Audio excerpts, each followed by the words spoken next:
Hi, welcome to my YouTube channel. I hope you watched my last video.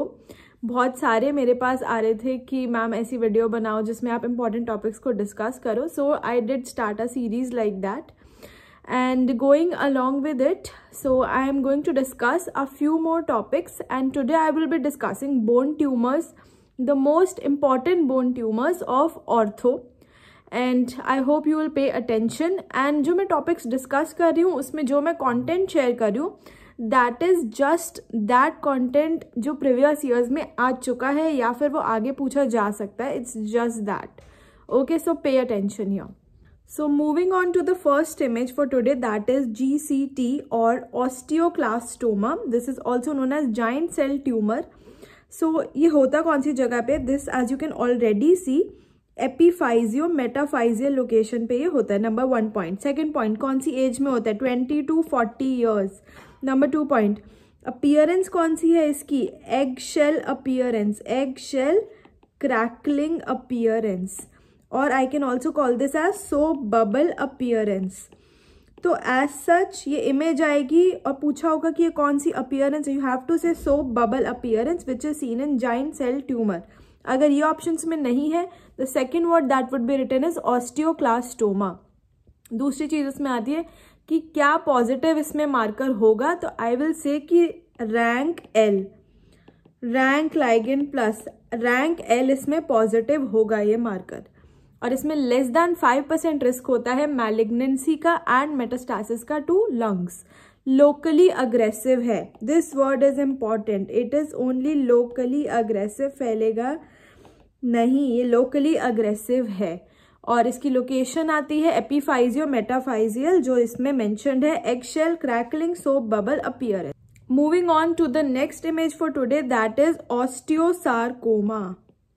Y is it osteosarcoma?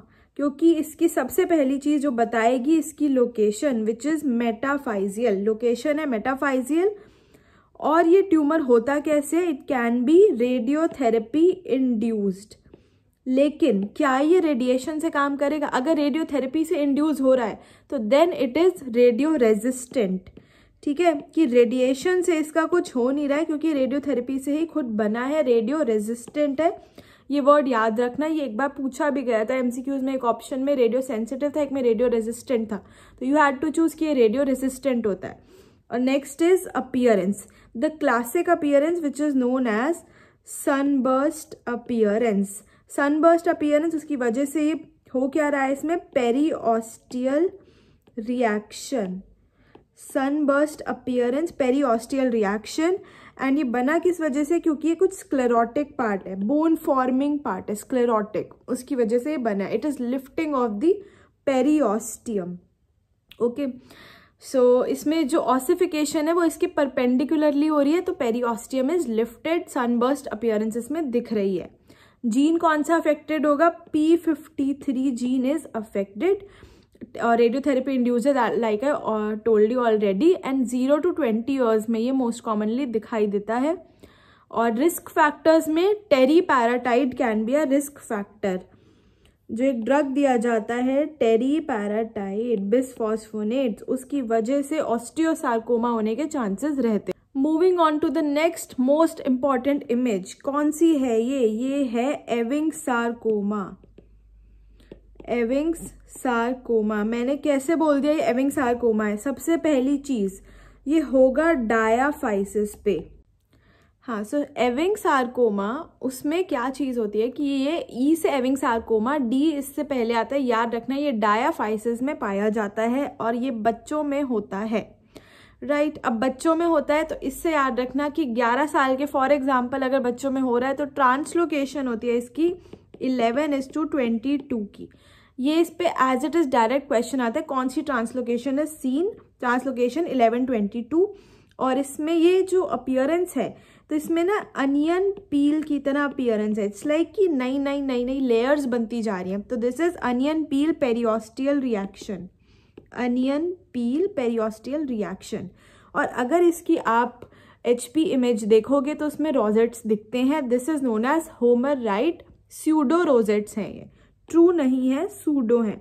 तो होमराइट pseudo rosettes. तो कौन से points आपको 100 on 100 याद होने चाहिए? एक तो ये डायफाइसिस में होता है, बच्चों में होता है, ट्रांसलोकेशन 1122, अनियन पील अपीयरेंस, कई बार मैच द फॉलोइंग आ जाता है, जैसे एक बार INI में भी आया था। तो इसमें सिर्फ अपीयरेंस मैच करनी थी एक दूसरे की, तो वो अनियन पील अपीयरेंस डायरेक्टली एविंग्स में ही होती है। और Homer right pseudo rosettes word आएगा, इसमें होता है। ट्रीटमेंट में एक वर्ड याद रखना, बहुत रेडियो सेंसिटिव है, बच्चे सेंसिटिव होते हैं, सो this is radio sensitive, radio sensitive tumour है। रेडियो रेजिस्टेंट कौन सा है वो हमने पहले पढ़ा हुआ है, ऑस्टियोसार्कोमा, पर रेडियो सेंसिटिव कौन सा है, that is Ewing sarcoma. HP image में जिसमें स्मॉल राउंड ब्लू सेल्स होते हैं और साथ में होमर राइट सूडो रोजेट्स इसमें दिखेंगे। Moving to the next image, कौन सी ये इमेज है? अगर किसी को ये स्ट्राइक हो रहा है कि कौन सी इमेज है, तो you are going on a very correct path. नहीं पता तो अभी पता चल जाएगा 2 मिनट में। This is an image of osteoid osteoma. ये 2 वर्ड्स का इसका नाम है, ऑस्टियोइड ऑस्टियोमा। 2 वर्ड्स हैं, तो इसमें 2 ही चीजें इसमें हो रही हैं, एक अंदर की रिंग है, एक बाहर की रिंग है, इसलिए इसका नाम है ऑस्टियोइड ऑस्टियोमा। ये भी डायाफाइसिस में ही बनता है, ठीक है। अब इसमें पेशेंट की हिस्ट्री क्या होगी कि नॉक्टर्नल पेन हो रहा है रोज और रिलीव हो रहा है ओनली बाय टेकिंग NSAIDs। तो क्लासिक हिस्ट्री, NSAID से रिलीव हो रहा है, नॉक्टर्नल पेन है। अगर ये हिस्ट्री वो पेशेंट दे रहा है तो this is osteoid osteoma. Treatment पे इस पे क्वेश्चन आ सकते हैं, that is CT guided radio frequency ablation, यही इसका ट्रीटमेंट है और कुछ एज सच नहीं है। CT guided radio frequency ablation. Classic history, ऐसी वाली जो इमेज होती है जो थोड़े से अनकॉमन में है ये वाले, तो ये सिर्फ आता है कि इमेज देके यू हैव टू डायग्नोज कि कौन सा ये ट्यूमर है। This is osteoid osteoma. So moving to the next image, ये एक ट्यूमर नहीं है लेकिन ये एक बहुत क्लासिकल इमेज है। This is a bamboo spine appearance which is seen in ankylosing spondylitis. So this is ankylosing spondylitis. अगर ये टॉपिक नहीं पढ़ा तो उसके बिना एग्जाम देने मत जाना, ये बहुत इंपॉर्टेंट है। क्लासिक साइंस के नाम मैं लिखूंगी यहाँ पे, बैम्बू स्पाइन अपीयरेंस। क्यों? क्योंकि ये बहुत रिजिड है, तो एक बैम्बू की तरह इसमें दिखाई दे रहा है, bamboo spine appearance. Next is tram track appearance और third is dagger sign appearance. 3 words है, बैम्बू स्पाइन, ट्रैम ट्रैक और डैगर साइन, ये तीनों वर्ड्स याद रखने हैं इसमें। हिस्ट्री में इसमें होगा कि एक यंग फीमेल की वो बात करेगा। मार्कर अगर उसने दे दिया तो बहुत बढ़िया, HLA-B27 ये इसका मार्कर है, ये बहुत इंपॉर्टेंट है, याद रखना है। लो बैक पेन होगा पेशेंट को जो रेस्ट में ज्यादा है और एक्टिविटी में कम हो जाएगा। बायलैटरल हील पेन की भी हिस्ट्री हो सकती है, साथ में फीचर्स दे सकता है लाइक यूवीआइटिस। अब क्योंकि स्पाइन जब ऐसे हो गई है तो इसमें क्या हिस्ट्री होगा कि स्पाइन का फ्लेक्शन इज डिक्रीज्ड, राइट। और नेक्स्ट इज, अगर आता है एंकाइलोजिंग स्पॉन्डाइलाइटिस पे एज सच डायरेक्ट क्वेश्चन ये आ सकता है कि इसकी इन्वेस्टिगेशन ऑफ चॉइस क्या है, that is MRI of the sacroiliac joint. MRI direct, X-ray वेक्सरे नहीं है, इन्वेस्टिगेशन ऑफ चॉइस या गोल्ड स्टैंडर्ड जो है इसकी सिर्फ यही है। So this was about these topics, जिसमें ये ट्यूमर्स हैं, ये बहुत इंपॉर्टेंट है। एविंग्स हो गया, जाइंट सेल ट्यूमर हो गया, ऑस्टियोसार्कोमा हो गया, ये 3 तो बहुत ही ज़्यादा इंपॉर्टेंट है, इनको मिस नहीं करना है। Okay, thank you for watching this.